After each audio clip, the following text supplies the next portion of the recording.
Cult of Gozer.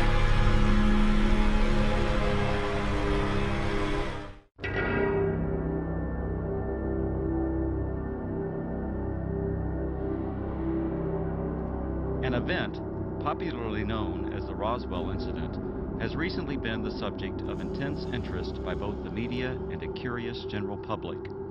In recent years, numerous speculative books, magazine articles, television programs, a made-for-TV movie, 2 UFO museums, fraudulent documents, and even an alien autopsy film have emerged to exploit the media fascination with the Roswell Incident. The story has even gained international attention.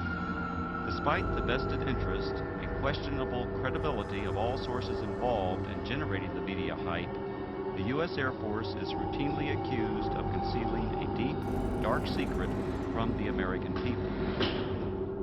In early 1994, New Mexico Congressman Stephen Schiff requested the General Accounting Office initiate a records review. The purpose of this review was to determine if the U.S. Air Force or any other U.S. government agency possessed information on an alleged crash near Roswell, New Mexico in July 1947 of an extraterrestrial vehicle and its alien crew. In response to the GAO probe, the Secretary of the Air Force directed a comprehensive search for records. The objective of this search was to tell the Congress and the American people what the Air Force knew about the 1947 Roswell claims. If the information was still classified, it was to be declassified. If active or former Air Force officials had signed non-disclosure agreements, they were to be released from these agreements. The resulting 800-page report was completed in July 1994. The report concluded that the predecessor to the U.S. Air Force, the U.S. Army Air Forces, did recover material near Roswell in July 1947. What was recovered was not the remains of an extraterrestrial spacecraft and its alien crew, but debris from a then classified Army Air Forces research project codenamed Mogul. Begun in 1946, Project Mogul was a top-secret attempt to acoustically detect suspected Soviet nuclear explosions and ballistic missile launches. The project was accorded the highest priority because it addressed the most important post-war national defense concern, development of an early warning system to prevent a devastating surprise attack. Mogul used an odd assortment of naval acoustical sensors, radar reflecting targets, nylon fibers, and other equipment carried aloft by a train of weather balloons extending over 600 feet. Claims that the U.S. Army Air Forces recovered a flying disc near Roswell in 1947 were based primarily on a misidentification of the radar targets, a standard element of weather equipment adapted for use on the long Mogul balloon train. In June 1947, the oddly constructed radar targets were found by a local rancher who later reported the equipment as a flying disc. Following some initial confusion at Roswell Army Airfield, the flying disc debris, aluminum foil, rubber, paper, and sticks, was identified by Army Air Force officials as remnants of radar targets and weather balloons. With the positive identification by the Army Air Forces of the debris recovered by the rancher, events that occurred in 1947 were officially resolved and largely forgotten. Initially, the Roswell incident consisted only of accounts of the recovery of a flying disc. In 1947, there were no claims of alien bodies associated with the Roswell incident. The recovery of alien bodies became part of the Roswell story during the late 1970s, with other claims being made in the 1980s and 1990s. These later-day revisions to the Roswell story were often based on anecdotal accounts from second- and third-hand witnesses collected by UFO enthusiasts 40 or more years after the actual event. The same anecdotal accounts that refer to bodies also describe large-scale field operations conducted by U.S. military personnel using an assortment of military vehicles and aircraft to recover crashed debris supposedly from an extraterrestrial spaceship. Military personnel were allegedly led by an angry red-headed captain threatening those who witnessed the operation with imprisonment or death if they revealed what they observed. The popular Roswell story contends that the bodies, once recovered, were allegedly transported under tight security to the base hospital at Roswell Army Airfield for autopsy. At the hospital, the angry red-headed captain was again allegedly observed threatening civilians. Following the purported autopsies, the alien bodies were supposedly transported to Wright Field, Ohio, now Wright-Patterson Air Force Base, for further processing and storage. This summarizes the Roswell Incident scenario as presented by UFO enthusiasts. On the surface, this explanation may appear plausible to some. However, things are not always as they appear. The reports of bodies were only briefly discussed in the 1994 Air Force report because the search for records from 1947, the year of the alleged incident, did not yield any data to support a 1947 claim of alien bodies. However, following the release of the 1994 report, additional research uncovered information which explains some of the claims of alien bodies associated with the Roswell incident. From the additional research, a second report was written which critically examined the anecdotal claims and descriptions of flying saucers, aliens, and reports of unusual Air Force activities in the New Mexico desert. This in-depth examination revealed that many of these claims were reasonably accurate descriptions of Air Force activities. Some of the claims that refer to bodies are most likely misperceptions by uninformed persons of unclassified and widely publicized Air Force scientific achievements of the 1950s. However, other descriptions of bodies appear to be exploitation of Air Force members killed or injured in the line of duty. The following are the 5 main conclusions contained in the second report. Research reveals that actual U.S. military operations, widely separated by time, geographical location, and purpose, have been misinterpreted or deliberately misrepresented. These misrepresentations collectively created what is known as the Roswell Incident. UFO proponents failed to establish accurate dates of reported eyewitness accounts, in some instances by more than a decade.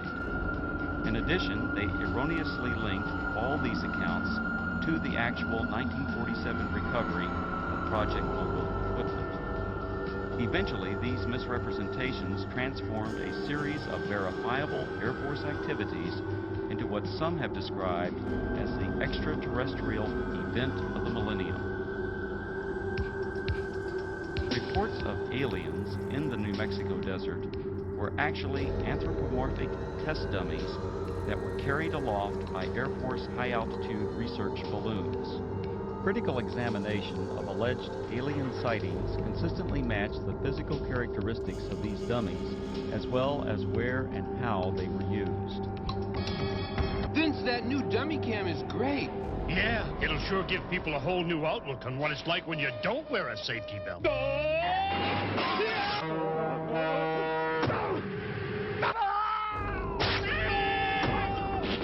I think they'll get the picture. You could learn a lot from a dummy. Buckle your safety belt. Anthropomorphic dummies, also known as crash test dummies, are today easily identifiable and are even stars of their own successful auto safety advertising campaign.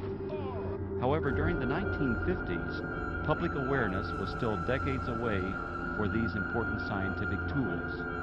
From 1953 to 1959, anthropomorphic dummies were used by the U.S. Air Force Aeromedical Laboratory in projects High Dive and Excelsior. The project's main objective was to study methods for returning a pilot or astronaut safely to Earth by parachute if forced to eject at extremely high altitudes. For these tests, dummies were transported up to 98,000 feet by high-altitude balloons.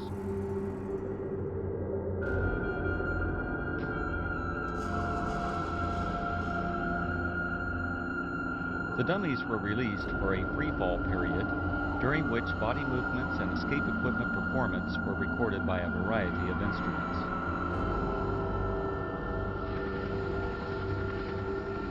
Many of the dummies landed outside the confines of military reservations and were regularly observed by local civilians.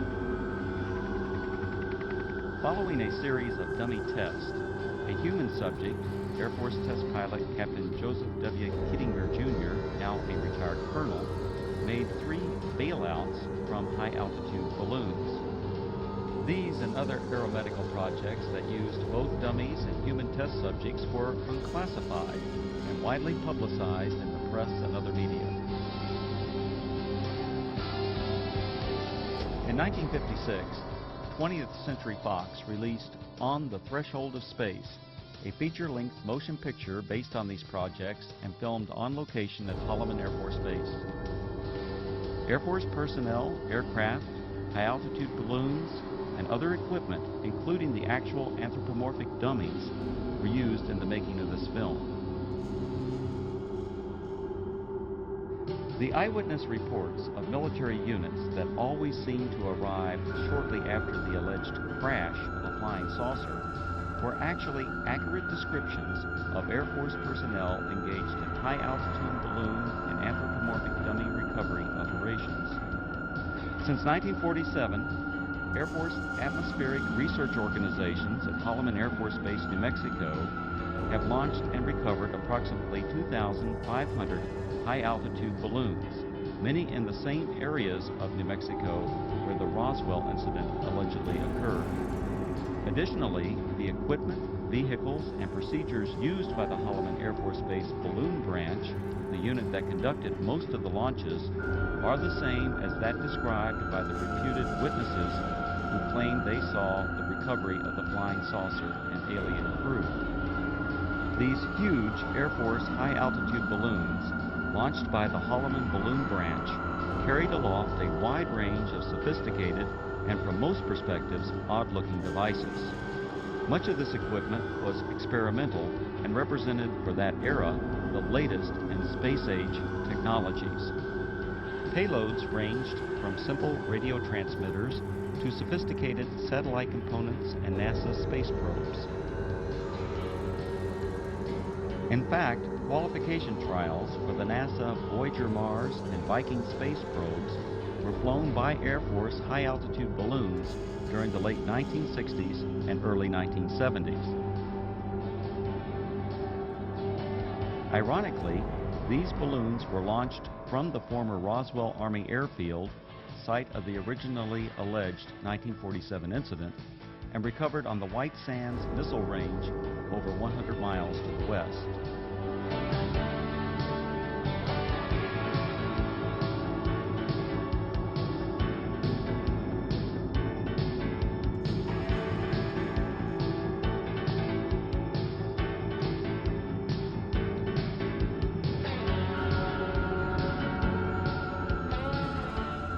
Recovering the balloon payloads was essential for accomplishing the scientific objectives of the high-altitude balloon program. The primary high-altitude balloon recovery areas were and still are located at predetermined sites throughout Arizona, West Texas, and New Mexico, including the area surrounding Roswell. To retrieve the equipment many miles from Holloman Air Force Base, recovery personnel operated a variety of aircraft and vehicles. The exact vehicles described by the witnesses as having been present at the crashed flying saucer site. To expedite these operations, the recovery crews tracked the balloons optically, electronically, and from aircraft which directed ground vehicles to the impact areas.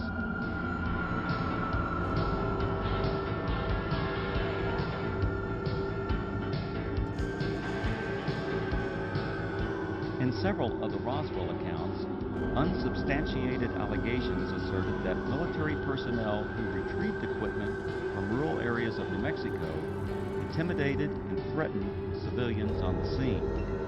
On the contrary, Balloon Branch personnel enjoyed good relations with the local community and often solicited their assistance following a balloon or payload landing. In the course of their activities, recovery personnel rented or borrowed tractors, bulldozers, snowmobiles, and even pack mules from local residents. The payloads, parachutes, balloons, and circling chase aircraft often draw crowds of curious onlookers from the local community. In fact, so many civilians are often present at balloon or payload landing sites, the scenes were once described by balloon branch personnel as being like the circus coming to town. Here's what it looked like this afternoon, floating from east to west over town. It was way up there, all right, some 25 miles over our heads, the Air Force later told me. The giant helium-filled balloon eventually collapsed, falling to Earth like 1,000 pounds of cellophane, landing on the Gila Indian Reservation southwest of Phoenix. A short while later, we spotted this, a large parachute, perhaps 100 feet across. Dangling beneath it was some sort of a silver box that made a rather hard landing. This is what had been attached to that balloon, we would later find out. There were no markings on it, no way at all of telling what it was. Then the Air Force pulled up. Excuse me, we don't mean to be too nosy, but about 1 million people in Phoenix are dying to know. What is it? What is it? Yeah. This is a scientific payload that was launched from Holloman Air Force Base in New Mexico. How far are we? About 400 miles? Okay, it went up to approximately 125,000 feet in the air, carried aloft by an 11 million cubic foot balloon. So there you have it, an Air Force experiment to gather information on gases in the upper atmosphere. Thank goodness it was one of ours.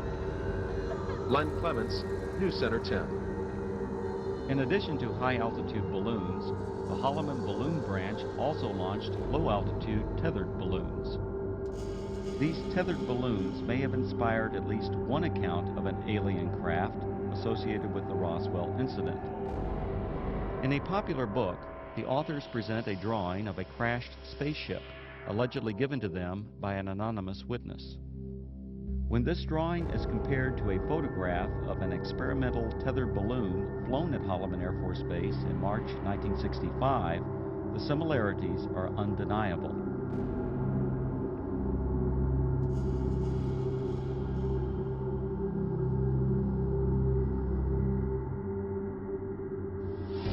The red-headed captain was probably Captain Joseph W. Kittinger, Jr.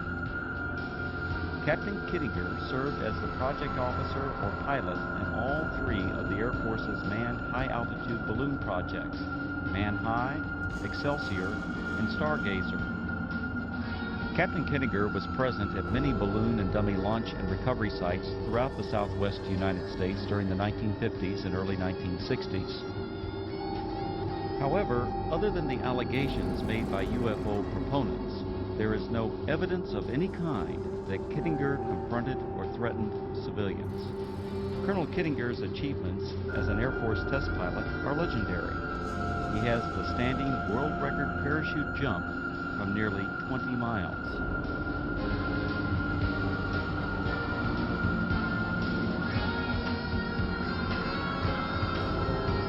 Later he went on to serve 3 combat tours in Southeast Asia and is credited with an aerial victory while engaged in combat over North Vietnam.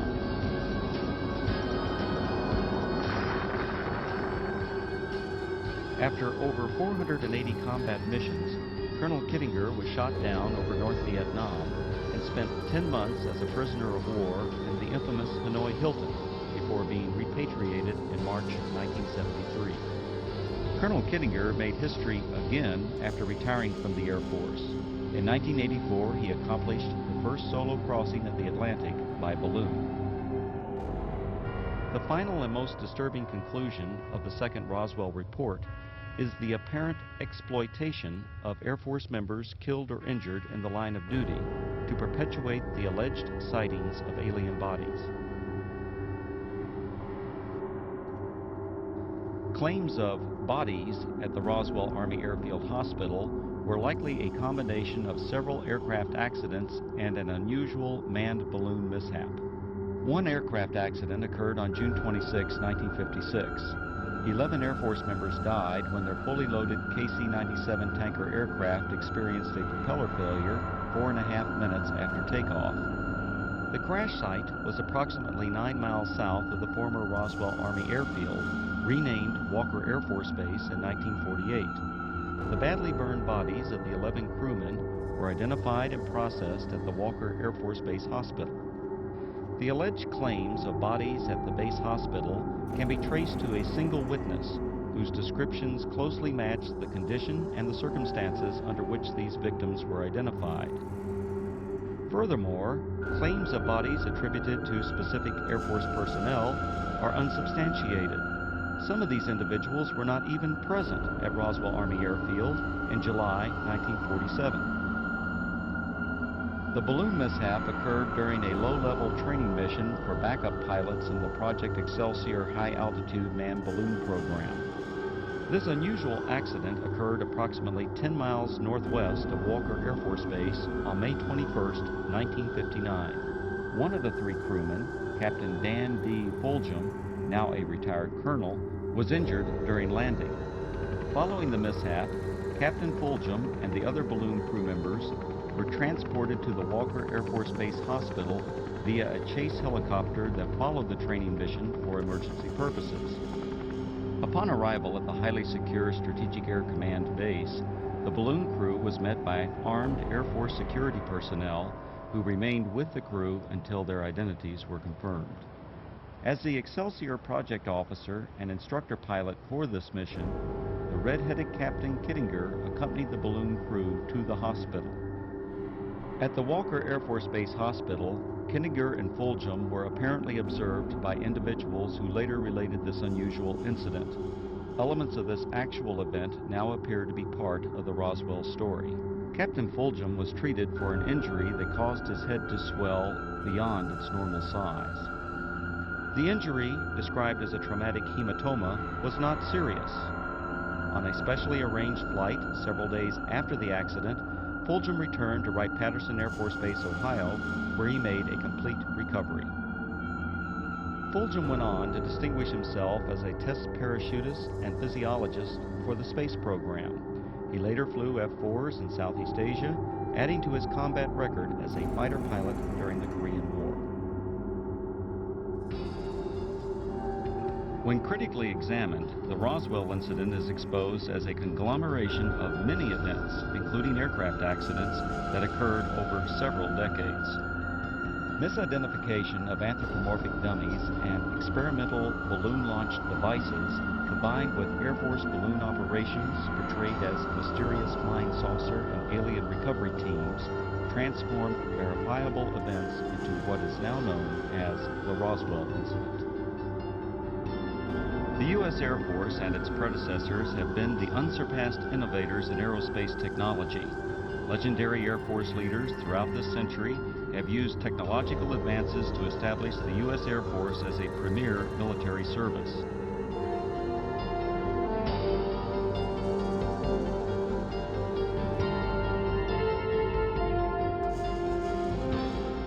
The facts presented in the reports examining the so-called Roswell Incident did not reveal it to be a dark secret or government cover-up as persons unacquainted with Air Force technologies proclaim. Instead, these studies identified a collection of events that exemplify the technological leadership, dedication to duty, and continuing noble sacrifices of the men and women of the United States Air Force.